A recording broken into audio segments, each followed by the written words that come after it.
Hello there guys and welcome back to the channel. So today's video is gonna be variant 5 exploration guide, and this is the second video in 3 video series. So I have decided to break each chapter down in separate video, and since this is as the second video of the series, so that means we're gonna be talking about chapter 2. We're gonna be talking about both quests. Before we go any further, chapter 2 is the Mystic quest, which gives Mystic champions a lot of bonuses, and all of those bonuses are based on the number of buffs opponents have. So in this chapter, it's kind of interesting that with Mystic champions, you might not necessarily want to nullify the buffs that they have, but instead let opponents keep them. And per each buff, you're gonna gain 25% ability accuracy, 10% attack, 25% bleed debuff duration, 25% armor break debuff duration, and 10% power rate.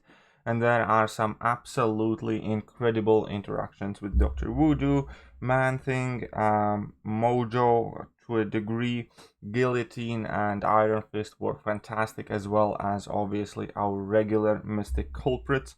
So you can start from the left side to the right, and left side is actually quite simple path. Fury and Fair is Fair, which basically places a short 2.5-second power lock on you whenever you nullify a defender's buffs, which is again something you might not necessarily want to do anyways. But there's also dull node, so crit chance is reduced by 50% for each buff active on you and debuff an opponent. But overall, it's extremely simple lane. I don't think there is anything worthwhile to discuss. You can literally bring in anyone. You will likely lose some crit chance, but with the mystic buffs that we have in this chapter, you can just about get by literally with any champion. There are no very restrictive fights or anything of the sort. And this middle lane here is Debilitate. Basically your debuffs last longer on you, and Power Alternator. And again, only thing you want to keep an eye on, that you yourself or opponent never reach level 3, because opponent periodically will be kind of like swapping power bars with you if your power bar is higher than the one that your opponent has. And the only fight there that could potentially be tricky is Domino. Now, the best suggestions for Domino actually would be Longshot, number 1, because Longshot's ability accuracy cannot be reduced, or Sorcerer Supreme. If you have her at relatively high sig, she has increased ability accuracy, and that will also basically let you bypass the crit failure damage. But other than that, this Domino is not all that much more tricky than the ones that you are more used to fighting with. Keep in mind, you can still bring in Spider-Verse and symbiote characters, so you can use somebody like Stark Enhanced Spider-Man, who typically fares relatively well against Domino.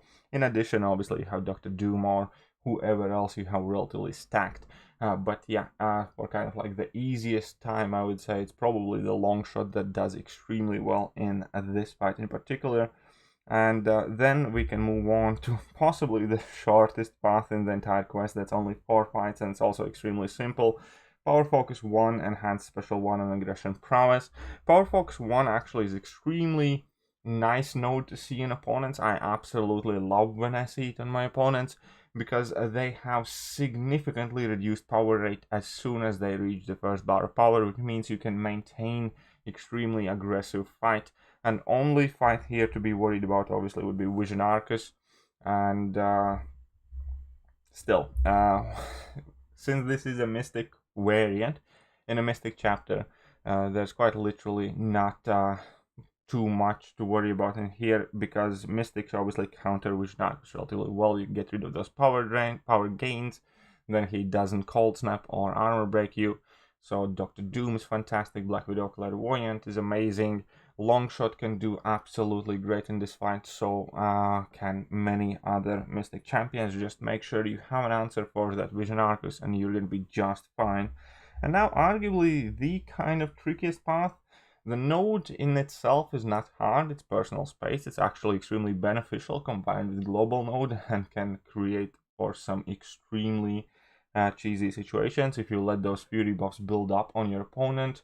I think I soloed this symbiote in particular with a 2-star Jane Foster and completely stunlock him.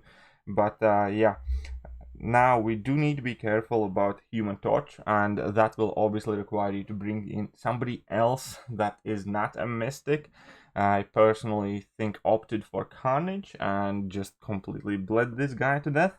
But yeah, keep in mind that for this lane, you definitely need something that is not Mystic.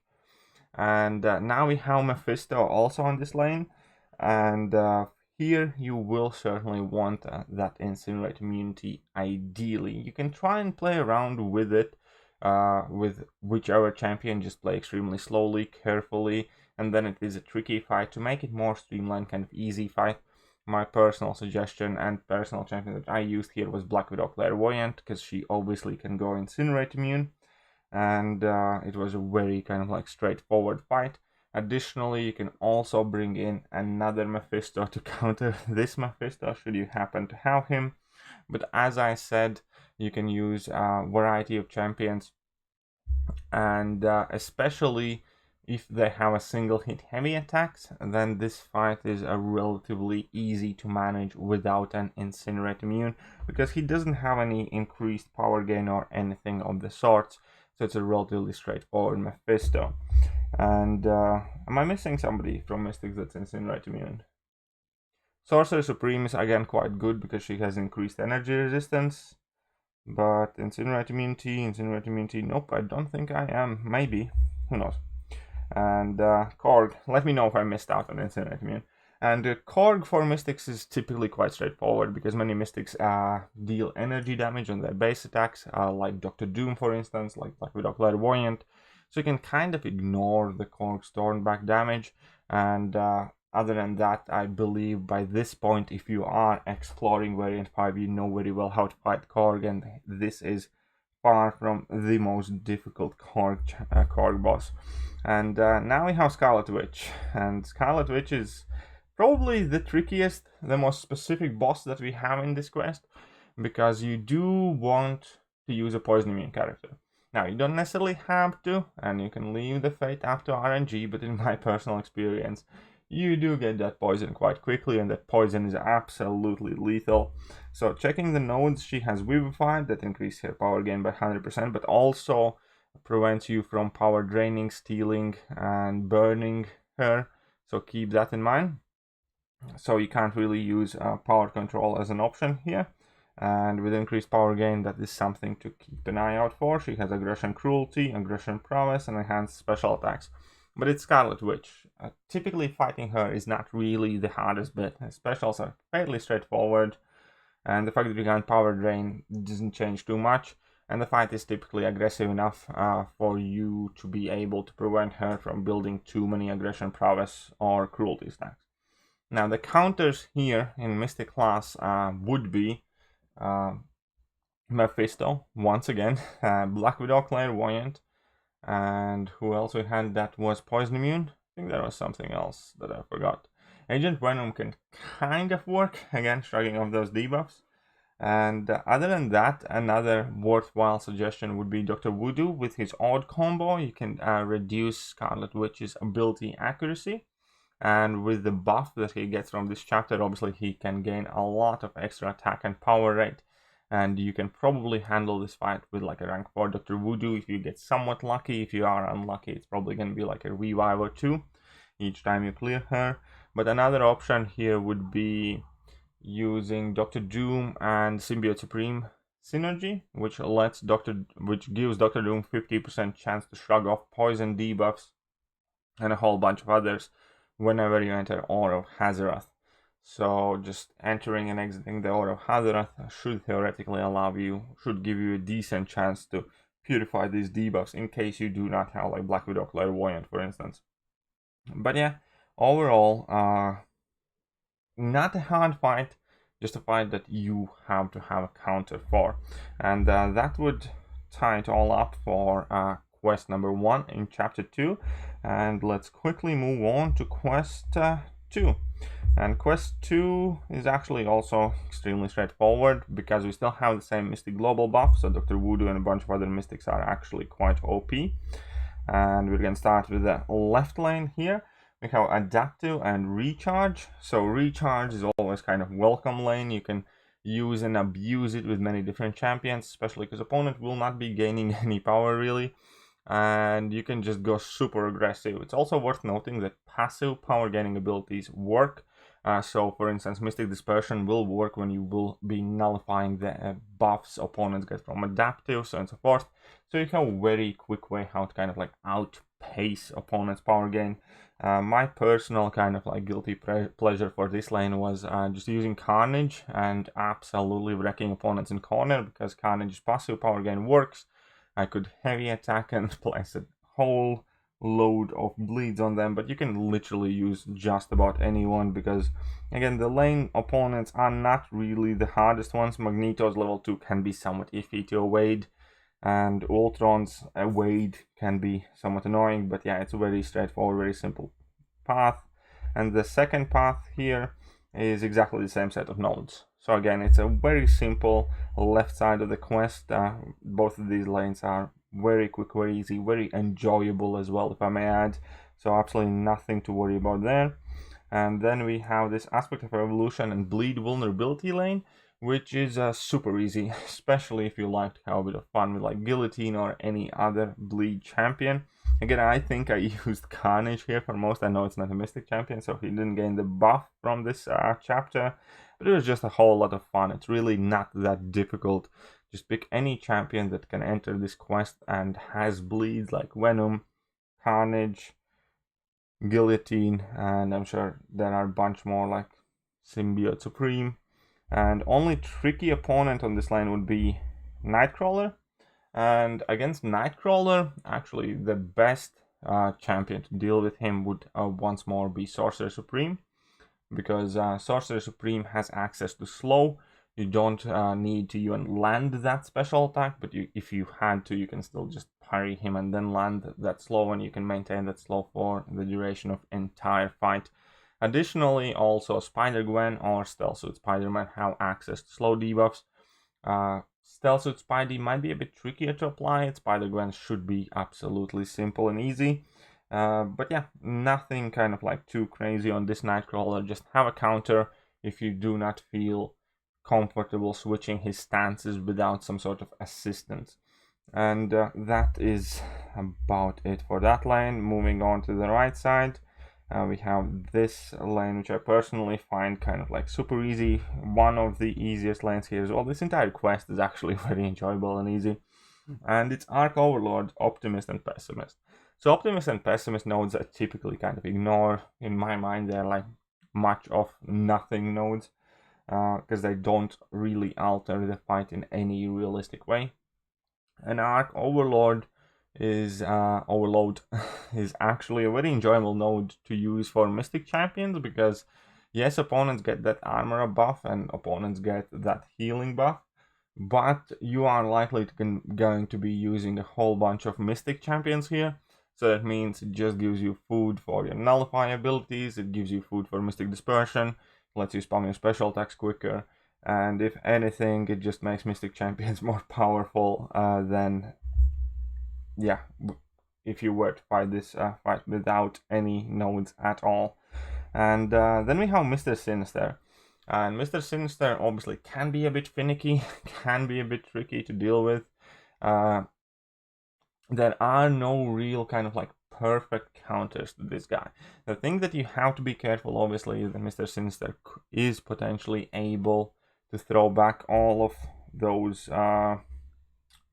damage over time debuffs at you. So if you are going to be using champion that inflicts damage over time debuffs, you should either be very careful using it, or just make sure that your champion has immunity to those type of debuffs. Or alternatively, you again can just, I don't know, bring in Voodoo and abuse Voodoo's interaction with global buff. That will work absolutely fantastic. But in itself, this really isn't the trickiest or hardest node. So yeah, I don't know, Mojo, Voodoo, whole bunch of other champions work. You just might need to count for somewhat longer fight. And yeah, the rest of the champions are straightforward there. And the right lane is Power Shield. Power Shield is typically a node that everybody likes to see, and it isn't too bad here either. However, it is combined with Burden of Might, so you do need to know how to play around it. You do not want to use champion who has buffs consistently expiring. You either want champion who doesn't really gain any buffs, or you want a champion who has these buffs permanent. Otherwise, it's going to be much trickier to play around this node. Also note that opponents have power efficiency, which makes their special attacks cost 50% less power. And obviously then we have some trickier defenders like Red Guardian. He's not really the trickiest defender, to be fair.